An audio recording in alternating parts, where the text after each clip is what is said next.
Assalamualaikum warahmatullahi wabarakatuh. Perkenalkan, nama saya Eliananda Subroto. Di sini saya akan menjelaskan mengenai studi kasus persiapan UAS tugas ke-6. Saya disusun oleh Eliananda Subroto dengan NIM 221011403040, kelas 04 TPLP 06, semester 4 dengan dosen beliau Bapak Firman Pratama, Eskom Mkom. Program Studi Teknik Informatika Fakultas Ilmu Komputer Universitas Pamulang 2024.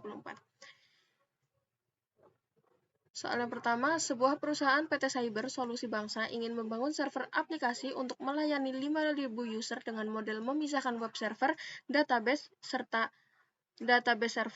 server penyimpanan data atau object storage. Bagaimana solusi yang Anda tawarkan? Yaitu berikan dan gambarkan topologi, perhitungan biaya dan IP address dan konfigurasi port pada server. Solusi infrastruktur server untuk PT Cyber Solusi Bangsa yang pertama dari topologi. Untuk PT Cyber Solusi Bangsa dengan 5.000 pengguna, saya sarankan arsitektur 3 tier yang memisahkan web server, database server, dan server penyimpanan data atau object storage. Yang pertama menggunakan web server. Karena apa saya menyarankan menggunakan web server? Karena 2-3 web server load balance untuk menangani traffic tinggi dari 5.000 pengguna. Yang kedua, menggunakan web server seperti Nginx atau Apache adalah skalabilitas horizontal dengan menambahkan web server saat traffic meningkat. Lalu di sini saya juga menyarankan database server, yaitu karena 1-2 database server dengan replikasi data untuk ketahanan menggunakan database seperti MySQL, PostgreSQL atau MariaDB, yaitu meningkatkan skalabilitas vertikal dengan meningkatkan spesifikasi hardware saat beban database meningkat. Lalu ada server penyimpanan data atau object storage. Menggunakan object storage seperti Amazon S3, Google Cloud Storage atau Microsoft Azure Blob Storage, yaitu dapat meningkatkan skalabilitas horizontal dengan menambahkan kapasitas penyimpanan sesuai kebutuhan. Lalu ada IP address dan konfigurasi port pada server. Alamat IP dan konfigurasi port yaitu menggunakan web server dengan alamat address IP publik dan portnya 80, yaitu untuk mencakup HTTP, sedangkan port 443 mencakup untuk HTTPS.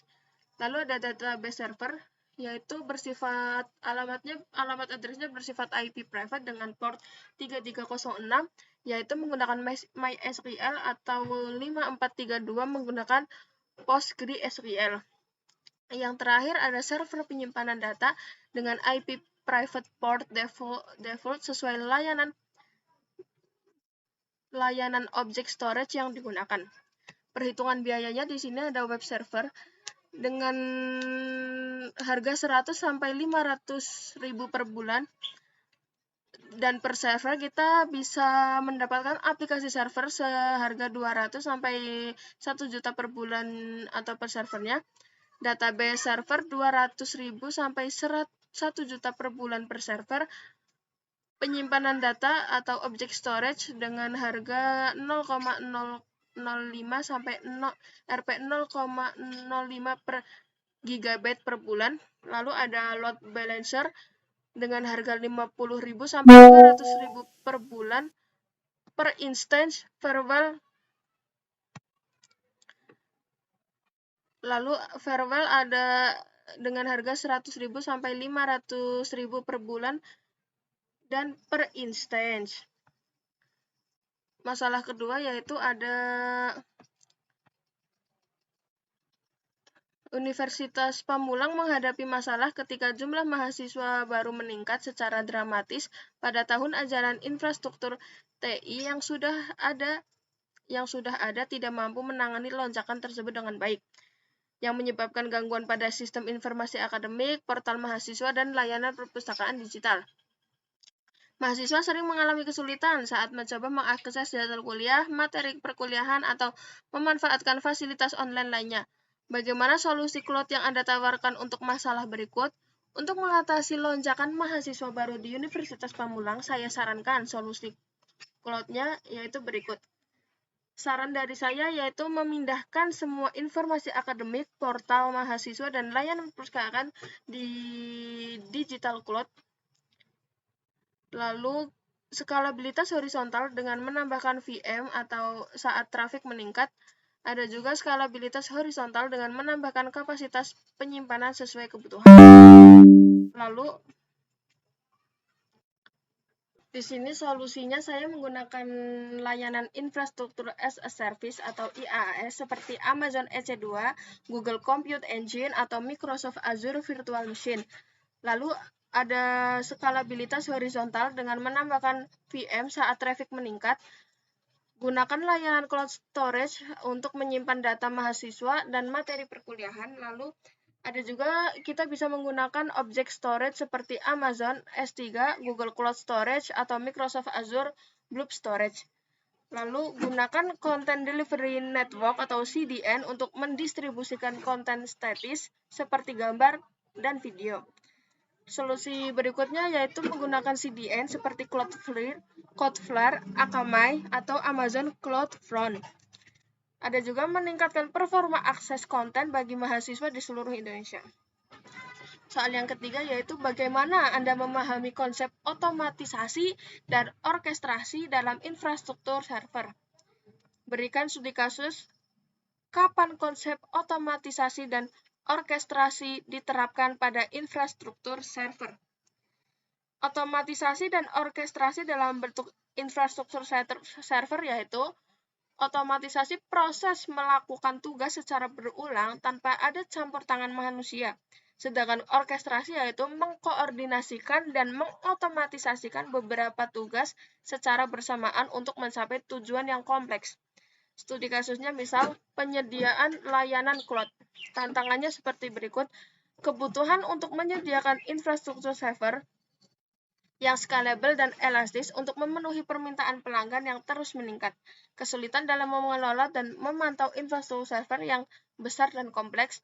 Lalu ada peningkatan risiko downtime dan pelanggaran keamanan. Solusinya, menerapkan platform otomatisasi dan orkestrasi untuk mengotomatisasikan seluruh siklus hidup infrastruktur server dan provisioning hingga decommissioning.